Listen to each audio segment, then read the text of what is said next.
Coming up today on the Locked On Hornets podcast, a rare Saturday episode. There's a lot to get to. I'm trying to make sense of the Terry Rozier thing. Did the Hornets know? Does it matter if the Hornets knew? We'll get to that. Plus, is LaMelo unlocked by the roster around him? And then we'll give you a Philadelphia preview ahead of tonight's matchup. That's all today, Locked On Hornets.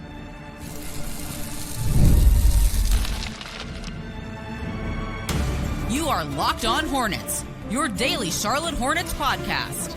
Part of the Locked On Podcast Network, your team every day. In a minute, cuz we live.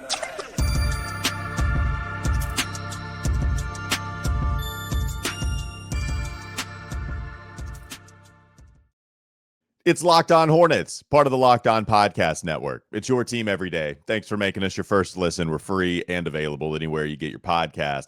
And that includes YouTube. Subscribe, like, rate us, do all the stuff that your favorite YouTuber tells you to do. I'm Walker Mail. Listen to me on WFNZ every weekday from 12 to 3 p.m. Also catch us on the WFNZ app or WFNZ.com. That's Wes and Walker from 12 to 3.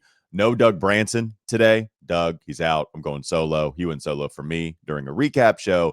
I'm going to repay the favor. This episode is brought to you by FanDuel. Right now, new customers can bet just $5. And if your bet wins, you'll get $300 in bonus bets to use across the app. Head to FanDuel.com to get started. Unlike ESPN, I'm not going to cut the graphic of ESPN bet that they have. I'm not going to cut FanDuel's graphic while I address some of the gambling issues within the NBA right now. It'll be here, okay? We're still proudly sponsored by FanDuel. But boy, this thing does certainly come with a warning label on it, as Bomani said. I mean, a big old bold warning label should be all over it because sports is saturated with gambling issues right now, especially the NBA. And going back to the Bomani podcast, the right time, Pat Forty, college football writer, just joined him and said, guess what? There's going to be some college football stuff coming out about gambling. I mean, it's all over the place, but it's also in our backyard. It's also in the Queen City. And now I think the light is on the Charlotte Hornets a little more so than it has been within the last couple of days. Right now, the spotlight is strong. Maybe they're catching like 20%, maybe 30% of the spotlight. And it all comes back from that Brian Windhorst comment that he had on the Rich Eisen show that we played and we addressed in the last episode that Doug and I did with one another, where Brian Windhorst said, look, the NBA is going to have to answer for why Terry Rozier was allowed to play in 2024 after he didn't play the rest of 2023 when he left 9 minutes and 34 seconds into that Pelicans game in March of 2023. The NBA conducted an investigation after gambling sites flagged the unusual betting of the under on some props behavior. Hey, this doesn't look right. NBA, now you know about it. You get to do what you want to do, but we let you know because we're incentivized to allow our consumers to feel as encouraged to spend their money with our website as possible. We want you to spend your money here, and we don't want you to be suspicious of any funny business. Okay, so they let the NBA know, and Brian Windhorst was asking, well, okay, the NBA knows immediately. As soon as this bet comes in, something is weird. They know about it. So why was Terry Rozier allowed to play in 2024? Why did he not play in 2023 if he left with what maybe we thought was a fake injury? Perhaps it wasn't a fake injury. Here's how all this goes down. So when Brian Windhorst asked those questions, I thought he asked good questions. The big one, of course, why was Terry allowed to play? And he did say the NBA pulled him, and Terry wasn't playing because of the investigation more so, not because of the injury. The NBA actually had comments refuting what Brian Windhorst had to say. The NBA denied the aforementioned comments made by Windhorst on the Rich Eisen show and pointed to medical records. Spokesperson Mike Bass told Front Office Sports that the league had nothing to do with Rozier missing those games in 23, and the team doctors, Hornets doctors, confirmed the foot injury via MRI. Mike Bass' direct quote is this, quote, any assertion that the NBA had anything to do with Terry Rozier not playing games following his departure from the game on March 23rd, 2023 is categorically false. He also said, per team doctors, Rozier had a real foot injury confirmed with an MRI. Front Office Sports reported that Windhorst spoke with the league after his Eisen appearance and got a different explanation in terms of why they could not find anything on Terry like the FBI did. And he said it was because of the lack of investigative power that the NBA had. The NBA also said Charlotte made the decision to sit Terry Rozier, not the NBA. The sports books did flag irregular betting, and the league was aware, but the Hornets handled it internally. Official injury reports from March 24th to April 9th, they listed Rozier as out with right foot discomfort. Okay. I mean, so a couple questions here. Do you think Terry Rozier has to fake an injury for all of this to work? I would say no to that. I think what can happen is you're giving up information on your injury to your alleged childhood friend that would then sell allegedly that information to the tune of $200,000 with guys hitting on these under bets, with Terry saying he was going to leave the game early before it was public knowledge. And then you guys get the idea. They all profit from it. So maybe Terry Rozier really was injured.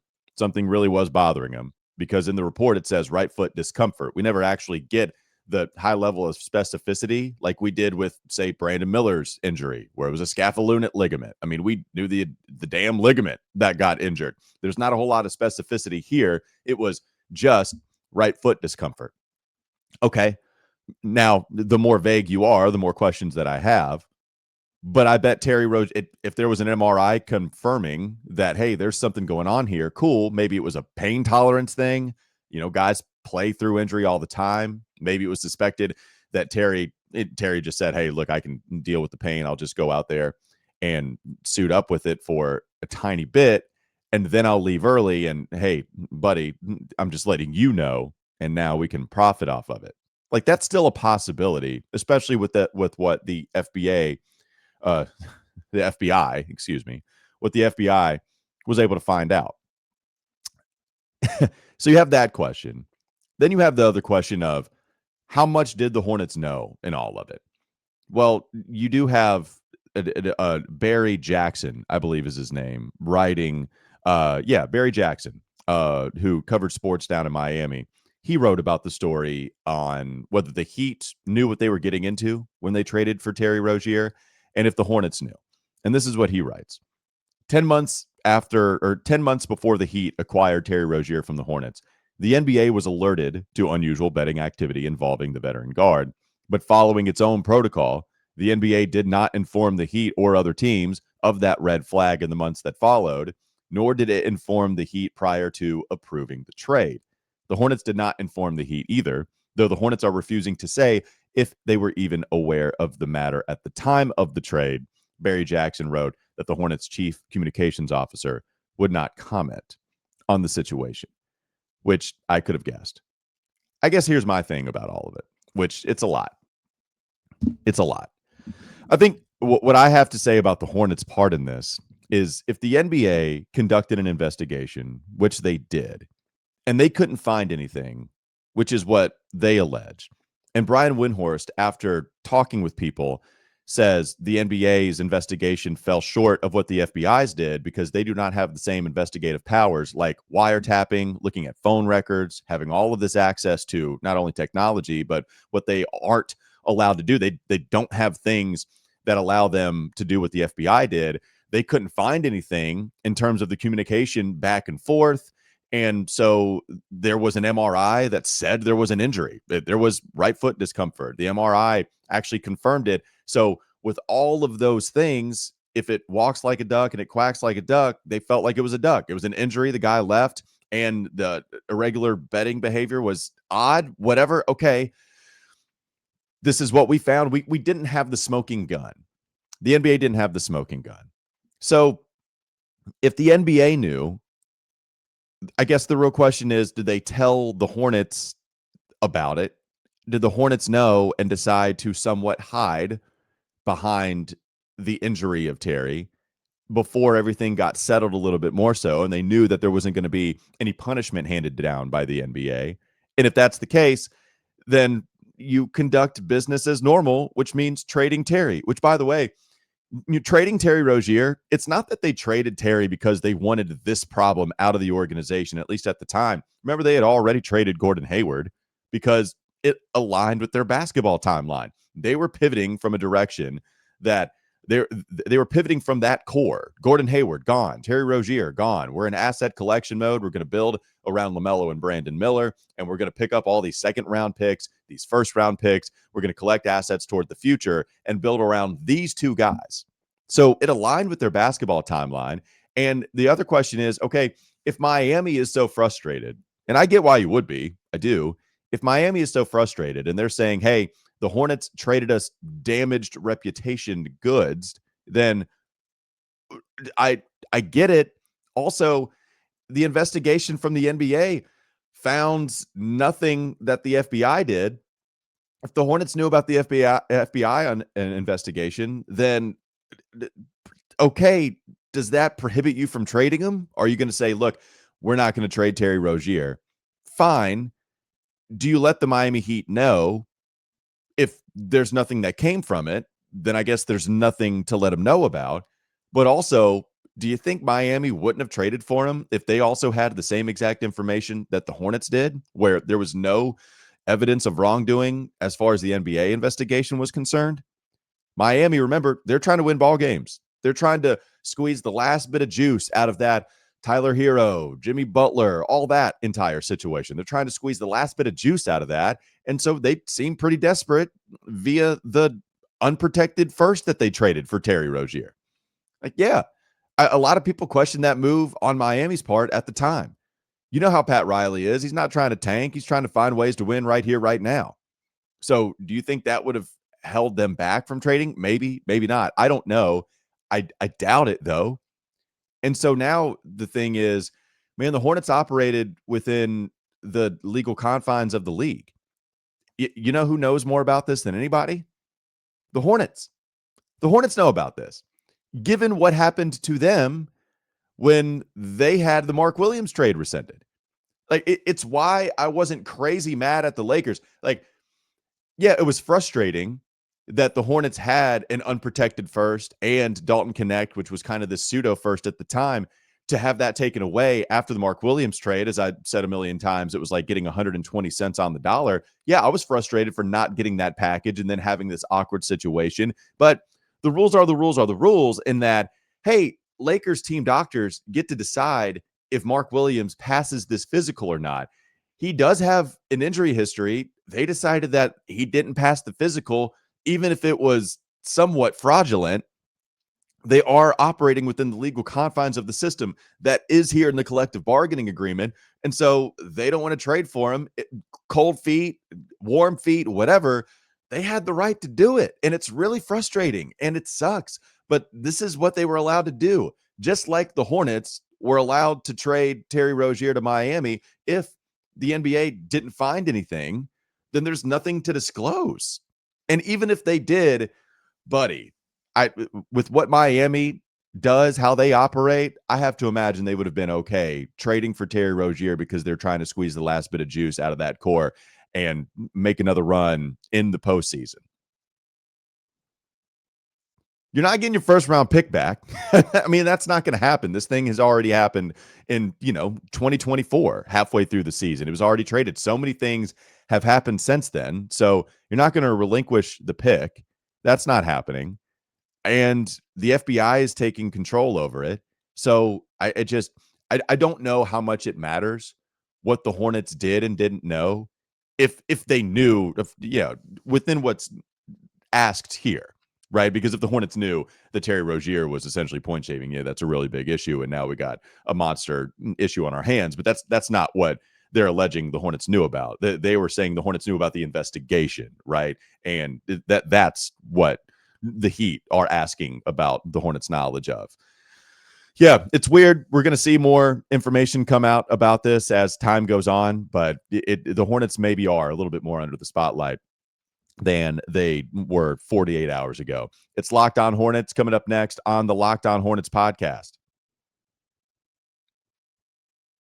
I want to talk a little bit more about the on-court product with LaMelo Ball. I think he's unlocked, and I was looking at a couple of things from this opener compared to some games that he played last year. Found some interesting things. Stick around. Don't go anywhere. More LOH to come. Before we talk about LaMelo, I want to tell you that this episode is brought to you by Robinhood. Your ambition just met its match. With Robinhood, you play for the win, not just on game day, every day, locking in on every opening, beating your PR, beating it again, channel that drive into your money, and Robinhood puts you in control of your money. Trade stocks, ETFs, options, futures, and crypto all in one platform. You can now build and execute your own trade from a desktop with Robinhood Legends advanced tools, or take advantage of the new Robinhood strategies with a tailored portfolio managed by a team of experts. You expect more from yourself, expect more from your money. Get started today at robinhood.com/yourmoney. Again, that's robinhood.com/yourmoney. Your money, your move. This episode is also brought to you by DoorDash. We appreciate DoorDash as always in the NBA season. It's heating up, just started, and DoorDash has found the perfect way to keep fans in their bag all season long. Whether you're watching for the highlights, your fantasy team, or just your favorite player, DoorDash makes every game night even better. DoorDash is the official on-demand delivery platform of the NBA, and they're celebrating with something called the Bag Drop. Okay, I like that. Every time an NBA player scores 50 points in a game, DoorDash drops 50% off your order with Dash Pass the next day, and you're automatically entered for a chance to win the ultimate fan bag. We're talking player-inspired drip, exclusive gear, and stuff you'll actually want. And so I love that it's not just food. You can get everything from snacks, drinks, to headphones, ice, even socks, all delivered. It's crazy. DoorDash has you covered for late night highlights, last minute watch parties, and double OT fuel ups. And by the way, with the 50-pointer, Aaron Gordon just had that 50-point performance. SGA did. So they're happening, folks. Pay attention and take advantage of this deal. So next time someone goes off for 50, use promo code NBA50 the next day to get 50% off on DoorDash with Dash Pass, plus your shot at the bag drop. Dash Pass members only 50% off up to $10 the day after a 50-point game with promo code. Terms apply. No purchase necessary. Ends April 13th. Open to U.S. residents 21 or older. Visit DoorDashinyourbag.com for full details. DoorDash in your bag all season long. More Locked On Hornets ahead.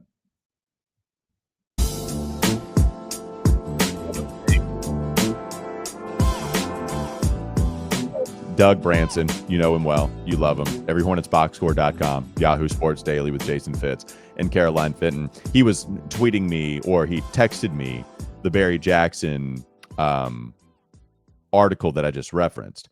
And I said, yeah, I already have that in the system. Interesting, yet I just don't know what there is to do about it. And Doug said, I guess the only angle is if the Hornets did know something and withheld it, will it impact their dealings with other teams, paired with the failed Los Angeles Lakers deal? Or will everyone view this as more NBA than the Hornets, and the Charlotte Hornets just were doing business, and everyone meaning other GMs? Which, look, maybe that's the case. I don't know if you pair both the Heat and the Lakers deals on the Hornets, where one, it wasn't the Hornets' fault. Like, the Lakers found something in the physical, and I think everybody knows, based off of reporting, based off of the way people were framing that discussion, they knew it wasn't the Hornets trading damaged goods. Like, it was, everybody was well aware of Mark Williams' injury history.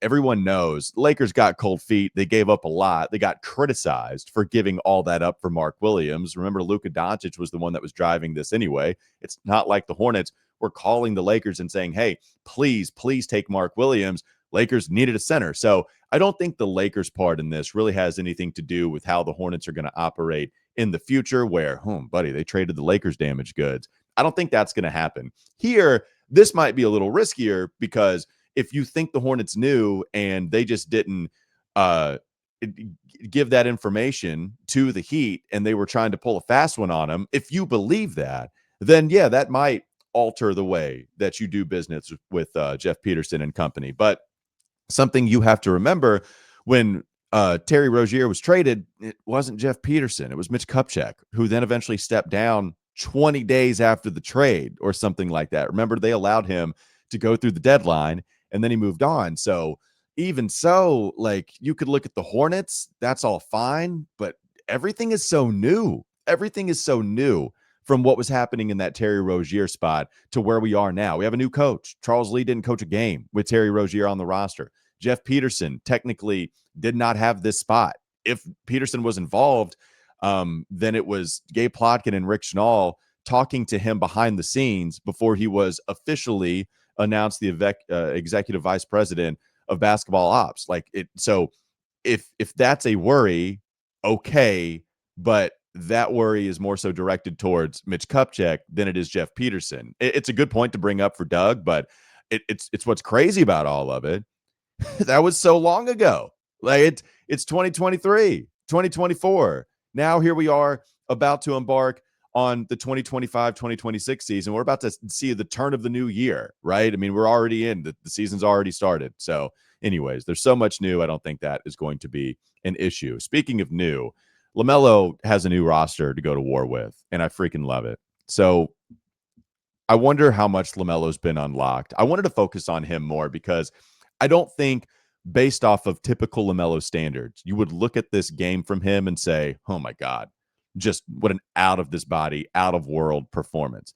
Nobody's looking at that. He's had crazier performances before. Yet it's kind of the joy that everyone had when talking about the way LaMelo played during the opener.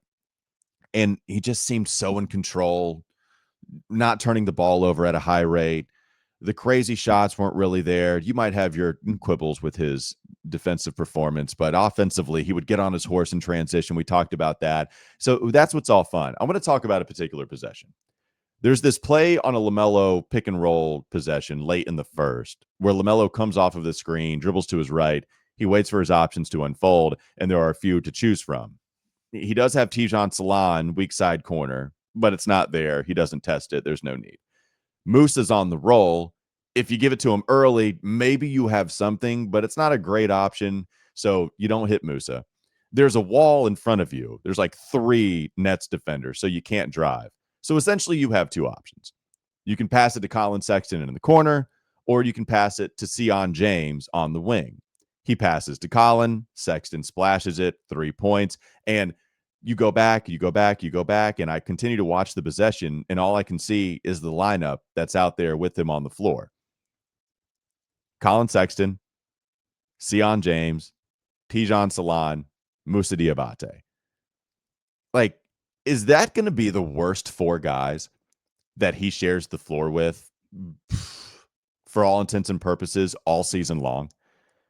By the order of the rotation, that same 4 would be among the better lineups LaMelo would suit up with at any point last season, right? I guess it is going to be pretty close to the worst lineup that you go out there with. So that's among the worst. And I really enjoyed that lineup. They played 7 possessions. And so I decided to go back to a random possession with LaMelo last year, right? Random game, not even possession, just going back to a random game with a comparable opponent. I chose Washington in March of last year, where March is really when the LaMelo hate started to pick up even more so. You're comparing him to Cade Cunningham, who's about to secure an All-NBA season. The Pistons are about to go to the postseason. Tyrese Halliburton is starting to play a lot better to where he is in All-NBA contention. And, of course, we know what Tyrese would do in the postseason. So, okay, a lot of LaMelo hate coming in that month, really from the turn of the new year. And I go back and I look at some of those lineups that he was playing with in the month of March, looking at the lineup data, looking at it by the best points per possession lineups out there. It was one, LaMelo with everybody. They were always the best lineups. Wherever LaMelo was, those were the best lineups every game. Permutations galore. Damian Baugh, rookie Tijan, NSJ, Malachi Flynn got in there. But guys, think of those names. Damian Baugh, rookie Tijan Salon, NSJ, Malachi Flynn. These are all the top lineups in that game against Washington that I'm referencing. But if you wanted to go with a different comparison, really the comparison is the lineup that played 41 possessions in that matchup, by far the most.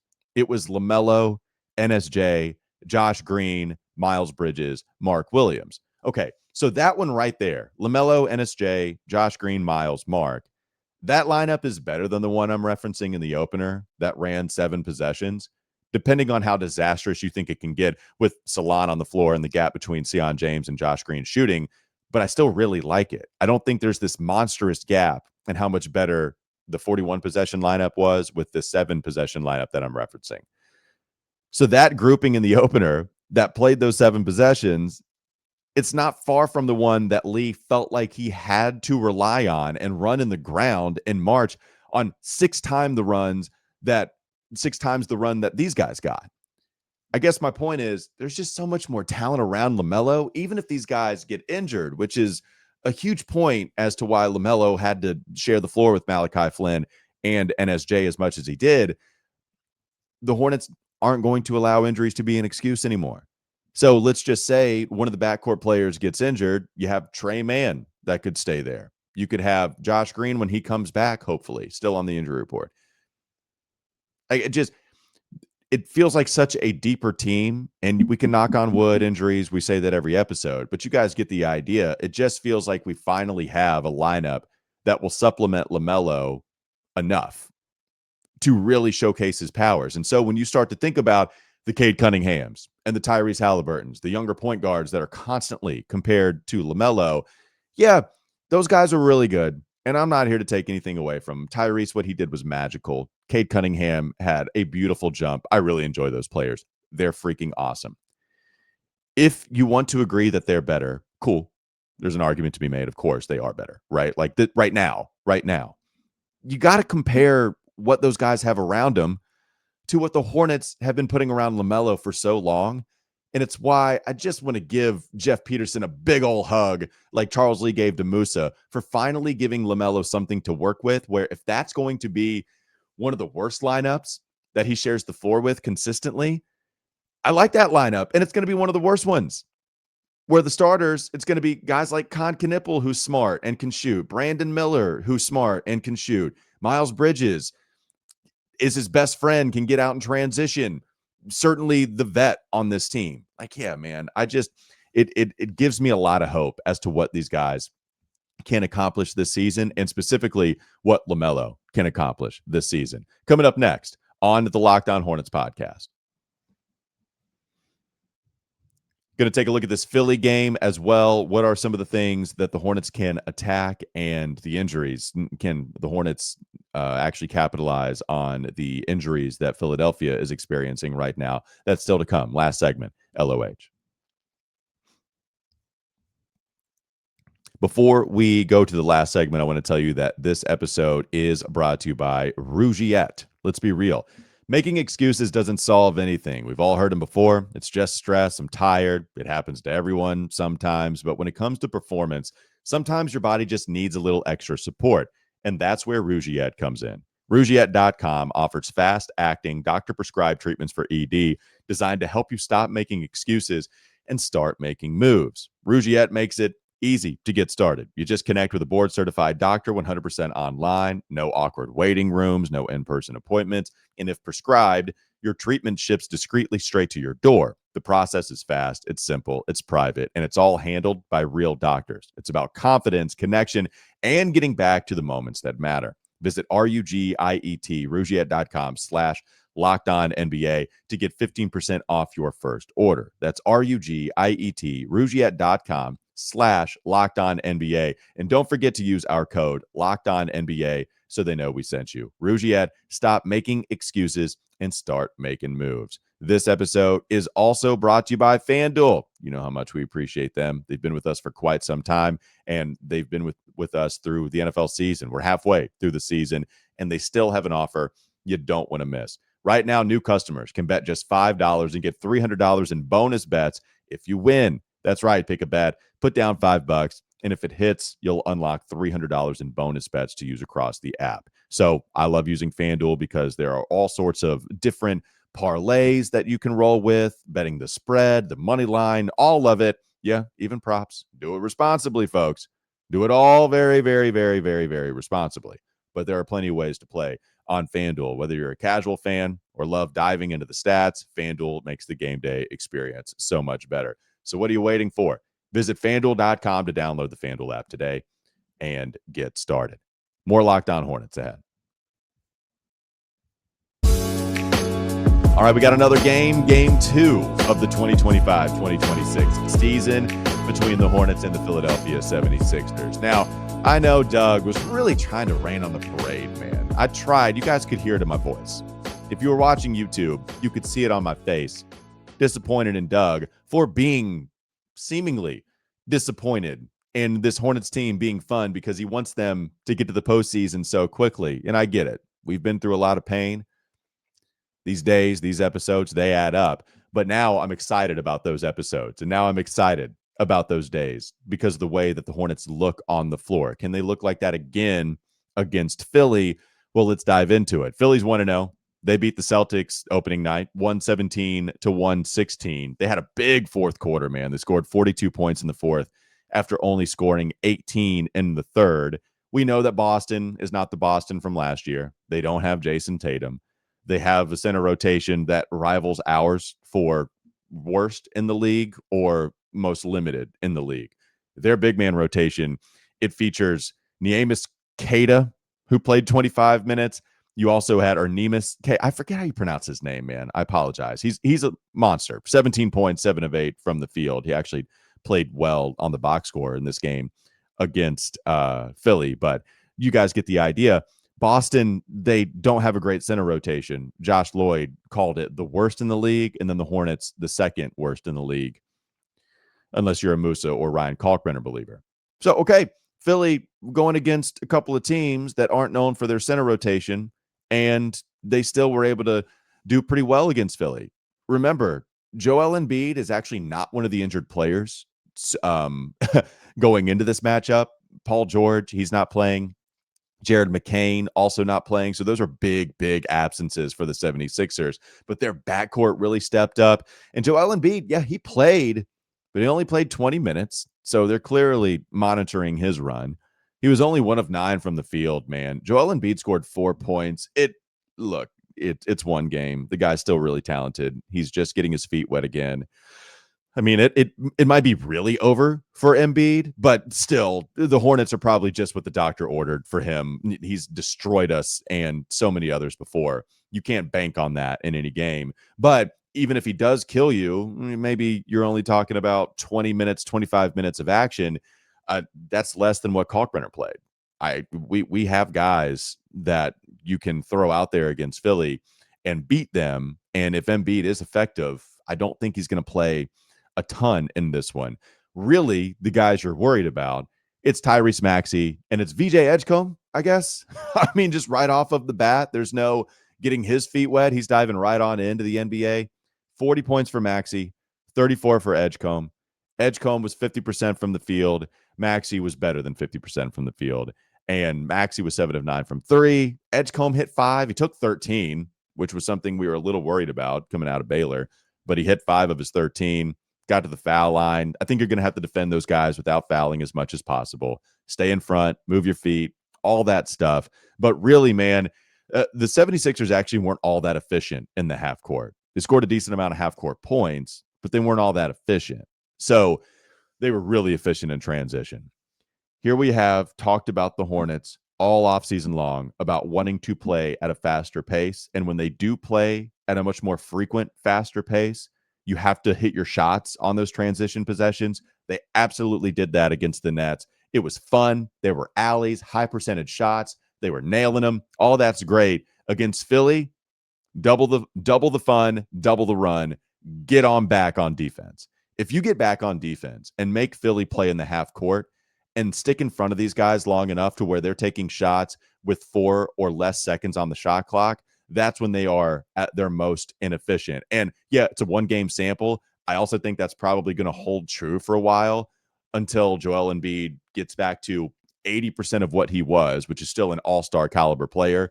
Paul George is very good in the half court, hunting his shots. VJ Edgecombe, I think we're going to get some inconsistency because he's a rookie, and I'm not sure you can just go all in on the shooting at this point. And, Tyrese Maxey, while I think he's a fantastic basketball player, I really like what he brings to the game. He did shoot really well from 3 the last couple of years. The first couple of years of full run, but last year he only shot 33% from 3. Like, I think the thing you do is you make these guys operate in the half court as much as possible. And you have to try to be as well conditioned as possible. Yeah, you want to get out and transition offensively, but this is one where you're going to have to get back and stay in front of these guys. And maybe, just maybe, you can win the rebounding battle against them with Embiid only playing those 20 minutes. Andre Drummond played 3 minutes. Bona played 15. I mean, it's not like you're scared of their center rotation either. So perhaps this is one where you might even feel like your big guys are that's an advantage for you in the non-Embiid minutes, right? Because Embiid is still he won a 1 of 9, not good game. You still have to respect him, but this is one where I think maybe you can win with your athleticism and the touch with Ryan Kalkbrenner around the rim.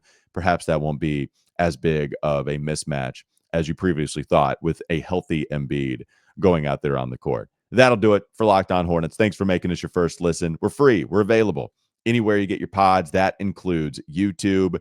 Go check out Doug's Substack, everyhornetsboxscore.com. Also, go check out Yahoo Sports Daily with Jason Fitz and Caroline Fenton. And I'm Walker Mail. Listen to me, WFNZ, every weekday from 12 to 3 p.m. Have a great weekend. Have a great rest of your day. We'll be back with you on Monday to recap all of it.